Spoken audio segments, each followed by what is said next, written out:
خوشی، تمہیں پتہ ہے نا مجھے کہانی سننا بہت اچھا لگتا ہے۔ خوشی، بہت دنوں سے میں نے کوئی کہانی نہیں سنی۔ خوشی، مجھے آج تم کوئی کہانی سناؤ۔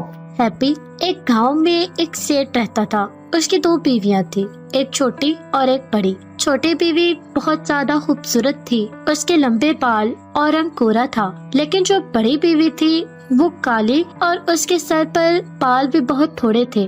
ہیپی ایک دن سیٹ اپنی چھوٹی بیگم کو بلاتا ہے اور اسے کہتا ہے کہ وہ کام کے سلسلے میں ایک ماہ کے لیے باہر جا رہا ہے، اور ہاں، یہ بات تم بڑی بیگم کو نہ بتانا، کہیں ایسا نہ ہو کہ اس کی کالی نظر میرے کام پر پڑ جائے اور میرا سارا کام بگڑ جائے۔ لیکن ہیپی جب وہ یہ بات کہہ رہا ہوتا ہے تو باہر اس کی بڑی بیگم یہ سن رہی ہوتی ہے، اور جب وہ یہ سنتی ہے تو اس کو بہت زیادہ دکھ ہوتا ہے کہ اس کا شوہر اس کے بارے میں ایسا کہتا ہے۔ خیر ہیپی، لیکن اس سے پہلے کہ سیٹ سفر پر روانہ ہو، اس کی چھوٹی بیگم اس سے کہتی ہے کہ آپ میرے لیے سونے کا سیٹ اور خوبصورت ساڑیاں ضرور لے کر آنا۔ لیکن جو بڑی بیگم ہوتی ہے وہ بہت دور کھڑی ہوتی ہے اور اپنے دل میں صرف یہ دعا کرتی ہے کہ آپ صحیح سلامت واپس گھر آ جائیں، میرے لیے سب سے بڑا تحفہ یہی ہوگا۔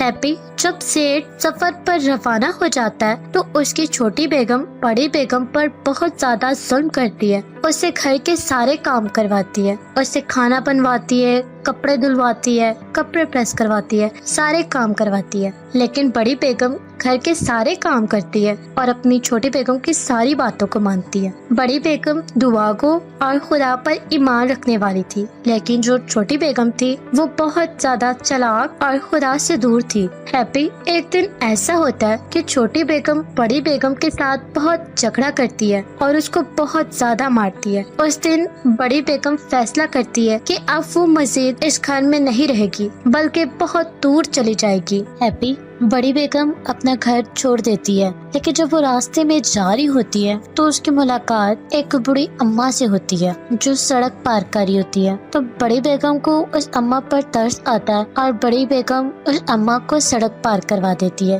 جب وہ اس کو سڑک پار کرواتی ہے تو اماں اس کو دعا دیتی ہے کہ خداوند تمہارے دل کی ہر ایک اچھی خواہش کو پورا کرے۔ ہیپی جیسے ہی وہ تھوڑا سا آگے بڑھتی ہے تو اس کی ملاقات ایک بچے سے ہوتی ہے، اور وہ بچہ اس کو کہتا ہے کہ میں بہت زیادہ بھوکا ہوں، مجھے کھانا کھلا دو۔ بڑی بیگم اس کی بھی مدد کرتی ہے اور اس کو کھانا کھلا دیتی ہے۔ پھر وہ بچہ اس کو دعا دیتا ہے کہ خداوند تمہارے دل کی ہر ایک اچھی خواہش کو پورا کرے۔ ہیپی لیکن جب وہ آگے بڑھتی ہے تو اس کی ملاقات ایک شخص سے ہوتی ہے جو بہت زیادہ دعا گو ہوتا ہے، اور سب لوگ اس سے دعا کرواتے ہیں۔ تو بڑی بیگم بھی جاتی ہے اور اس کو بتاتی ہے کہ میں بہت زیادہ دکھی ہوں۔ تو وہ شخص اسے کہتا ہے اگر تم اس دریا میں ڈبکی مارو گی تو تمہاری ہر ایک خواہش پوری ہو جائے گی۔ اور ہیپی تمہیں پتا ہے جیسے ہی بڑی بیگم اس پانی میں ڈبکی مارتی ہے تو وہ پہلے جیسی نہیں رہتی بلکہ وہ بہت زیادہ خوبصورت ہو جاتی ہے، ایک دم جادو ہو جاتا ہے۔ اس کا رنگ بہت زیادہ گورا اور بال لمبے ہو جاتے ہیں۔ بڑی بیگم بہت زیادہ خوش ہو جاتی ہے اور وہ اپنے گھر جاتی ہے اور وہ سارا واقعہ چھوٹی بیگم کو بھی بتاتی ہے۔ چھوٹی بیگم تو حیران ہو جاتی ہے کہ بڑی بیگم اتنی خوبصورت کیسے ہو گئی، لیکن جب بڑی بیگم اس کو بتاتی ہے اس سارے واقعے کے بارے میں تو چھوٹی بیگم اسے حسد کرتی ہے اور وہ اپنے دل میں یہ سوچتی ہے کہ اب میں بھی ضرور اس سمندر میں ڈبکی ماروں گی، دیکھنا میں اس سے بھی زیادہ خوبصورت ہو جاؤں گی۔ چھوٹی بیگم بھی اپنا گھر چھوڑ دیتی ہے اور اسی طرح راستے میں اس کی ملاقات ایک بڑی اماں سے ہوتی ہے، اور وہ بڑی اماں اس کو کہتی ہے کہ تم میری مدد کروا دو سڑک پار کروانے میں، لیکن وہ اس کی مدد نہیں کرتی